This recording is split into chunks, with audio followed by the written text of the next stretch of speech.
Welcome back, Wolfpack. It's your boy, Ew. uh, We ended last time with me vomiting, and now I'm starting with me vomiting. you can't just vomit twice.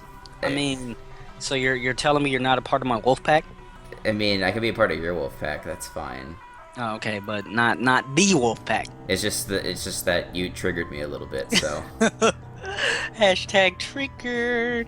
All right, what's poppin', people? It's your boy. I am, of course, Jay Specs, and this is the one and only. hey, it's your friend Choice CJ. Look at that intro, people. It's intro hype going on all over the world, and we are obviously back for another episode of Name That Pokemon. Who's that Pokemon? True. It's Alolan Executor. Yeah, I can picture him sounding like Ed from Ed, Ed and Eddie. Oh, Yeah, that's pretty true. I love that meme with the him in the treehouse with the Charizard. I don't think I've seen that meme. I'll drop it to you later. It's Oh my, the I'm missing Executor some memes are memes. too good. Yo, those. He's just so big. Why is he so big? I don't But know. yeah, all right, people. Like we said, we are here for the prediction panel. Even though it like the altered, we're gonna call this prediction panel V2, like the spreadsheet. 'Cause we're Prediction cool. prediction panel incarnate. Oh, true, like the Verd. Yeah. All right, and obviously, people, I'm gonna say that word a lot because I mean, gotta flex your vocabulary. We're gonna go over these matches, and we're gonna go over the votes of the matches that you all chose. We're gonna see who you thought was gonna win each match, and what better way to start than to hop right into the first match, being the Hog Haluchas versus the Maryland Mienshaos. Yes, indeed. Indeed, and as far as the votes go for this, not too many people voted this week. You horses, make sure to come out and cast them votes because we need them. Helps us out, and when you guys want to be proactive, it makes this more fun. But it seems to be a very one-sided vote. It's 5-2 in favor of the Maryland Mienshao. How do you feel about that, CJ? Yeah, so it's I think, at this point in the season you can kind of make some judgments based off a record on who's going to be favored in each match, and I think that's the case here. The Maryland Mienshaos have a 5-0 record and the Hoggaluchas have a 3-2 record. So I think naturally you have to give the edge to the Mienshaos. As I tend to say in these, the matchups is never quite as straightforward as the polls make it out to be. Because the Holuchas have monsters like Volcanion and Pinsir on their team. The Mienshaos do kind of have the bulk to deal with that. A Scizor can come in a Sylveon, and Arcanine can kind of come in a Sylveon. Vileplume can kind of come in, and things like that. And Pokemon like Seismitoad and Kyurem are sort of like makeshift checks to Volcanion. So I don't know. I do think it favors the Mienshaos, but I don't think it's quite so automatic. And then we'll have to see. I mean, the biggest problem Pokemon on the Holucha side, like for the Mienshaos to deal with, probably is Porygon 2. You're really going to be relying on Pangoro for that. Just because you don't you can put some coverage moves on things like Mamoswine and Arcanine to try and hit that. But really, you just got to get a knockoff on it and deal with it that way. Try and land a Toxic, perhaps, to whittle that thing down. But otherwise, Porygon just walls the entire metagame into oblivion. Indeed, and I'm gonna make a little sports reference here. I see Jack as Peyton Manning, whereas he's one of the best regular season players of all time. Because if you guys don't remember last season, he was tearing it up until he lost that one match to Adam, and then he went on to the playoffs and ended up losing to cough cough choice CJ, cough cough. But I mean, every league I've either watched, analyzed in, or played in, I mean, Jack's usually one of the front runners, especially in the regular season. He's a very solid player. It's just, I don't know. I'm not saying he's bad in the playoffs or anything like that. It's just he's a very solid player, and I guess some people just tend to, I wouldn't say learn his strategies when the playoffs come, but they're just able to adapt to make the necessary adaptations so that they can beat him.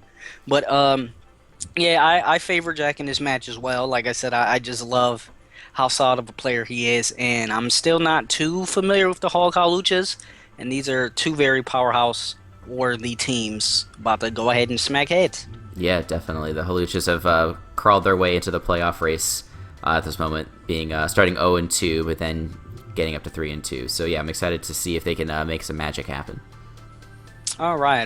Now we go to match number 2, people, and we have the Texas Nightmare versus the Broadway Blastoise. And with this one, we also have a pretty one-sided vote, with everyone mostly on the side of the Blastoise. How do you feel about this one, CJ?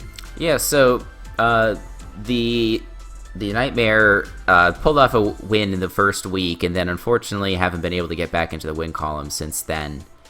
And then the Blastoise have also kind of been off to a tough start this season. Unfortunately, they're 2-3 at the moment, which is not, it's still early enough that you can kind of come back from that. I think in terms of experience, just not even looking at record, but I think experience, it favors the Blastoise more than the Nightmare.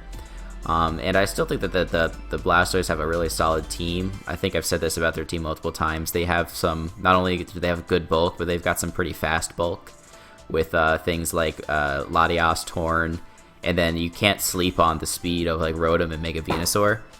But Rotom being at base 88 and Venusaur being at base 80, like those are not bad. Like uninvested, they're still not incredibly slow. Like you're even like some of your bigger wall breakers like Pangoro and things like that have to run a significant amount of speed to outspeed those types of Pokemon. Obviously, the Nightmare don't have Pangoro. I'm just using it as an example, as a really powerful Pokemon that's just very slow.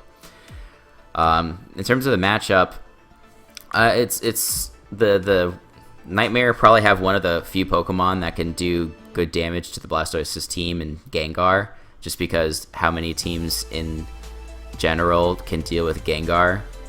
The answer is not many, unless you've got like a Porygon 2 on your team, which unfortunately Immortal Mence does. But I also see the Blastoise being able to put on a lot of pressure with things like Tornadus T. The Nightmare do not have a Pokemon that can outspeed said Tornadus T. Funny enough, the best counter might be to bring Drought Ninetales, just to make those Hurricanes 50% accurate instead of 70%. But yeah, we'll have to see. I think the Blastoise, it is in their favor. So I would agree with the poll on this one. But yeah, people, there you go with an expert analysis from your one and only choice, CJ. And yeah, I mean, I'm just a host of this, people. My boy CJ is gonna drop all that poke knowledge because he's in the fray, people. He's literally in the UBC. He knows what these people can do. All right. All right, let's go on to the third match, being the cleanest team name of all time, the Chicago Flock versus the Baltimore Orioles. Marcos, if you see me rebrand to the Chicago Flock, it is not my fault, right? Okay. Gotcha. Yeah, this matchup, again, highly favored, and oh my lord, yeah, this rip the Flock as far as the the polls go, but it's pretty one favored in front in oh my lord, in terms of your boy the choice CJ. I mean, everybody feels as if he's going to win, and I mean, I'm one person that doesn't really like, going against CJ. CJ is a very solid player, very good player, and I mean, his team is mega low punny. I mean, yeah, well, we'll see if by the end of the season we can get Lopunny to the top of the kill chart, which is currently occupied by the all-star member of the Flock, aka Slurpuff. Oh, what you got for that well-played Slurpuff, CJ? I actually think that the Slurpuff has a kind of bad matchup against my team, because I have Hippowdon, Amoonguss, and Bronzong, none of which can be O-code by any of the moves that the Slurpuff has. So to some extent, I'm expecting it not to come. I'm still going to have answers for it, but I just don't think it makes sense for him from a matchup perspective. Fortunately for him, even though he has Slurpuff as sort of like his premier sweeper, at least in terms of results, that doesn't mean that he has no other sweepers on his team. Like, he has Volcarona, for God's sake. Like, there's not a more scary setup Pokemon than that, in my opinion. And then you've got Crawdaunt, which can run Dragon Dance and Swords Dance, Thundurus, which can run Double Dance, Absol, which is a very very threatening Swords Dance sweeper. Doublade, which is a very threatening Swords Dance sweeper. So I don't know. It's just gonna be all right. Let's just deal with one threat, and then we have to hit the oh shit button again because something else is setting up. Oh dear. So I don't know. Regardless of what the poll says, this is a matchup that I'm not looking forward to. Yeah, I mean, awkwardly enough, he has a lot of threats, but he tends to lean towards trying to make Slurpuff the threat, and I don't know. I don't like that cupcake. But, I mean, it's been putting in work. The fact that it's a kill leader with Victini and Mega Lopunny and Mega Pinsir all being on different teams, and Slurpuff is your kill leader. Just think about that for a moment, people. Pretty sure I said that in a previous episode. Pretty fondly sure I said that, but yeah, it still reigns supreme right now, people. Think about that. Yeah. Alright, so we go on to our next match. We have the Toronto Lux Rays versus the Boston Caldos. I'm starting to learn these team names. Oh my lord. Halfway through the season. And as far as the polls go, it's a lot of one-sided polls. I mean, I'm not seeing any 50-50 shenanigans at all. So far, it's highlighted heavy in one side, with this one leaning more towards the Caldos. How do you feel about this matchup, CJ? Yeah, so it's one of the things that's tough about the smaller poll sizes is that it does tend to be a little bit more one-sided. With a bigger sample size, things are going to flatten out quite a bit. But, nothing you can do about that. I'm not complaining. I'm just, stating a fact. I think small sample sizes tend to lead to these sorts of things. But the Caldos are 4-1, and the Lux Rays are 2-3. The Lux Rays are actually, I think, are on a 3-game losing streak, if I'm not mistaken. So I can understand why the votes would go that way. I still think though that Turkey's got a really awesome team. Just the offensive power that he has on his team, with Guard and Weavile and Fernape and Salamence. It's really pretty frightening. And he's got a really awesome defensive core too, with Chestnut, Slowking, and Registeel. And you can even throw Golbat into there. So his team, I think, it has got power on all sides in terms of offense and defense. I think you say the same thing about the Caldos, though. They've got some amazing firepower with things like Victini and Landorus T and Mega Diancie. But they've got like freaking Melodic and Umbreon, which are like two of the fattest mons. Yeah, no, those they're are kind so of hard to deal with, just in general. But yeah, actually, does he have an? I guess that's one thing for the Lux Rays. They don't have an electric type. No, they do have Magneton. Sorry, I don't know what I'm saying here. So that and Chestnut are somehow gonna have to figure out how to deal with the Melodic. Umbreon is more easily dealt with by things like Infernape and Gardevoir, so I don't think that's going to be as relevant in this matchup. I don't know. It's going to be very, very close. I think that's really all that I can say. I'm just trying to think of what's going to be the Pokemon that's doing the most amount of damage on each side. It's probably just going to be like Landorus, because with the Weavile and the Salamence, actually the Landorus probably isn't even going to be as big of a threat as normal. It'd probably be like the Victini and the Gardevoir doing the most damage on both sides. Because switch-ins to both of those mons are just limited in general. No, I hear that. I mean, there's not too many switch-ins, even if it's just a Choice Scarf V-Create. There's not too many switch-ins to that at all. Fun fact, V-Create in the Sun has a very decent chance to OHKO a Charizard Y if it's banded. Wow. Which I feel is insane, because I ran it when the WPF was a thing. My first match was against Roshan, and I had an Assault Vest Victini, and V-Create did like 80%. Yeah, well, did you see it was like a GPA Week 10? It was George versus A-Drive, and A-Drive had his Victini in versus the Manaphy. The Manaphy clicked Tail Glow, and then Victini crit with a V-Create and OHKO'd it from full. My lord. It's not even a joke. Oh, it's so crazy. That's disgusting, people. Victini, pick you up one of those if you get the chance, people. It's so fun to use. Even if it...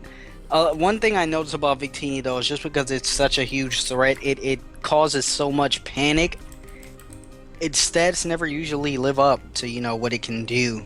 Like because it's usually like people usually over prep for it because you kind of have to because if it can just click free recreates, you kind of lose. Yeah, it's a lot like Pokemon such as Lopunny. Not in that they do the same thing. Like they obviously do very very different things. What I'm saying is that they're very restrictive. Like they restrict team building quite a bit in this format. Even in terms of like how you build your team. Like you're gonna draft your team like thinking, okay, how am I gonna counter Victini? And I think people kind of have finally come to the right answer. It's a defensive fire type or a defensive dragon type. Especially the fire type, especially is really the way to go. Yeah, it's crazy how a defensive fire type literally walls another fire type. Especially with but Victini's freaking moveset is so ridiculous. It can throw Hidden Power Ground on there and be fine. So I mean, it's just like it's a game you don't really want to play, people. It's a game you don't really want to play.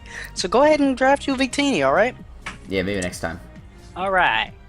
So we move on to the next match, being the Seattle Scissors, I believe their name is, versus the person who stole my team mascot. Yes, Pepsis and the Helsinki Hydreigons. The Helsinki Hydreigons. Now, I've watched both of his matches, well, all of his matches since he's came in. I'm pretty sure he's 2-1 since taking over. Before this week started. He he took over again and then played Adam and played a really close game and then he beat me. So then that brings us to this week. So he's 1-1. Oh, okay. So he's 1-1. No, he's a very, very. I like him. He can play. I'm happy Adam found him, and I'm happy to see what he can do this season, especially since he was basically blessed with this amazing team. So, yeah. So I want to see what he can do with this monstrous set of assets he has here. Yeah, definitely. And I think that they have a relatively good matchup against the Scissors. Just because, it's so tough, and this is the problem I had. The Scissors, they have a fairly offensive team. They've got a couple of mons that you would bring on balance, like Ferrothorn and Gramble and Jellicent. But all those mons are basically completely irrelevant against a Kyurem Black. And also that in combination with like Emboar, like there's no point in bringing balance against this team. But that being said, the Hydreigons have the bulk to have their own balance, which is going to counter the hyper offensive teams that will want to come against things like Kyurem Black and Emboar. Like, if you can't wall Kyurem Black and Emboar, you just got to figure out a way to outspeed him and kill him. But that doesn't work when you've got freaking Suicune and Gligar and Lantern and Weezing. You can't break through them with hyper offense just because hyper offense doesn't always it doesn't have the raw immediate power. It usually has like some setup, and you also have to take advantage of your coverage. So we'll have to see if Drew has the skills to do it. He is favored in this matchup according to the poll. Maybe I'm just complaining because the Hydreigons beat me, and I'm trying to blame it on the fact that his team is amazing and not because I played badly. But oh my goodness, it's gonna be tough. I realize I'm talking a lot, but the only other thing I'll say too is that the Hydreigons, they have some decent answers to the Scissors' offensive threats, like Latios and Staraptor are taken on by things like Jirachi and Lantern, sort of, and Lucario is definitely scary, but I think like Weezing could do a really good job of walling that thing. I think it's a tough matchup for the Scissors, to be honest. Yeah, no, I do agree. I mean, anytime you have to prep for a Kyurem Black in your face, it's definitely a time, especially when you put on the fact that he has Jirachi and Emboar. And Mega Altaria. Yeah, I didn't even talk about Mega Altaria once during that. That thing's a really fearsome wall breaker too. Yeah, this match is going to be very interesting, people. Make sure to check it out. And just in case, because I didn't say this before, make sure to check out everybody's channels that's involved with the UBC people. We all appreciate the support. And with that, we go on to the next match, being the Washington Smogon Birds versus the Celadon City Celebes. the first match where I can say it is a match with a newcomer versus a veteran. And we can kind of tell that in polls because it is completely one-sided, being everyone except for possibly the the Celebes coach himself, voting for himself, JK. Yeah, that's a good question. I don't know. Yeah, but it's 6-1 in the poll. And I mean, again, this is I'm sorry if I sound like a broken record, but I'm gonna continue to say this until this is no longer the first league this person is in. But he's being broken into league format, and people take advantage of people that are broken in league format. Again, not me. This isn't me trying to disrespect you or anything, Gamer Mario. I know you're a cool dude, bruh, but it's just your first time, man. You'll only get better with time. You'll get better the more you play. And I mean, improvement is improvement, you know? The only way you get better at things like this is to keep on trying. And I'm sure by the end of the season, I'm not saying you're gonna go winless or anything like that. You definitely have the opportunity to grab some wins. But it's just take it one step at a time, my friend. Yeah, definitely. And I think unfortunately in this matchup, the Talonflames are favored just based on the Pokemon on paper. Because like Mega Aggron's actually a really big threat in this matchup. Like Moltres is really the only thing to hit it super hard. Like you have Diggersby, which can hit it with Earthquake. Obviously, I'm not denying that. But that the Aggron has base 230 defense. Like that's wild. That's really really wild. And plus it has Filter to help reduce the damage from Earthquake as well. And then the Celebes also, like, they have Sableye on their team, but I think Chandelure can deal with Sableye pretty well unless it's packing like knockoff. But can't go for Will-O-Wisp and stuff like that on Chandelure like it likes to do. Cresselia is going to be a decent check to stuff like Garchomp, and probably also Machamp, and even Mew. But I don't know. I still think it's leaning towards the Talonflames. Yeah, I feel the same way. Spencer's been playing solid. I mean, obviously. Yeah, he picked up a W last week against the Chicago Slurpuffs, so. I mean, in league format, I understand momentum is a thing, but I don't really see it as I won last week, so I'm playing good. I'm going to win next week. Like, it's not like that. You're playing a completely different opponent. So, I mean, hopefully, I mean, I'd love to see that upset. Come on, Celebes, come through. Yeah, that would be crazy. That would really shake up the season. Indeed. And now is this the final match? That's right. I believe this is the final match. We have the Shinryu Pikachus versus the Bee's Knees, dem knees. And another situation where it is highly favored for the veteran compared to the newcomer, being everyone voting for Adam so far, with Johan getting 1 vote. And I mean, I can't really argue with that. Adam is a very, very good player, and Johan is still new to the format. So I mean, it's pretty much a tale of 2 games, being this game and the previous game. I feel the same way about both. Yeah, definitely. We'll have to see what sort of answers Adam decides to bring for the threats on the Pikachu side. You have Mega Ampharos, which walls Talonflame pretty hard, but Ampharos does not do a lot to the likes of Charizard and Excadrill. You have, maybe Cofagrigus that could be pretty bulky. You have Crocodile with Intimidate, but, Crocodile doesn't really resist any of the hits that things like Charizard and Talonflame and Excadrill are going to go for. But, what we know about Adam is that he is a very good balanced player, and so I'm sure he'll come up with a strategy. Maybe even something like a bulky Manatee would be really good, just to take those sorts of fire hits. And he always finds a strategy to work that, using his sort of balanced style. And the nice thing too is that he has things like Entei and Scolipede that can revenge Pokemon like Charizard and Talonflame. Not so much Talonflame with the Scolipede, but you know what I mean. Just like, if a Charizard's like boosting up, Scolipede can match it and stuff like that. If it's Scarf Excadrill, you just protect once and then you take it out with Earthquake. Protect once and say goodbye. Yeah, definitely. So All right, that's it. Johan, go ahead and upset them knees, man. If you and Celebes, oh my lord, you and Gamer Mario can grab that W, I will buy you ice cream. All right. I just had ice cream tonight. Not even bad. Oh, what flavor? It was. It sounds kind of gross, but it's called salty cookie. Oh my! I mean, I like salted caramel flavored ice cream, so I know the magic of salt making sweet taste amazing. Yeah, it was just basically like a salted vanilla ice cream with chunks of cookie in it. Highly recommended.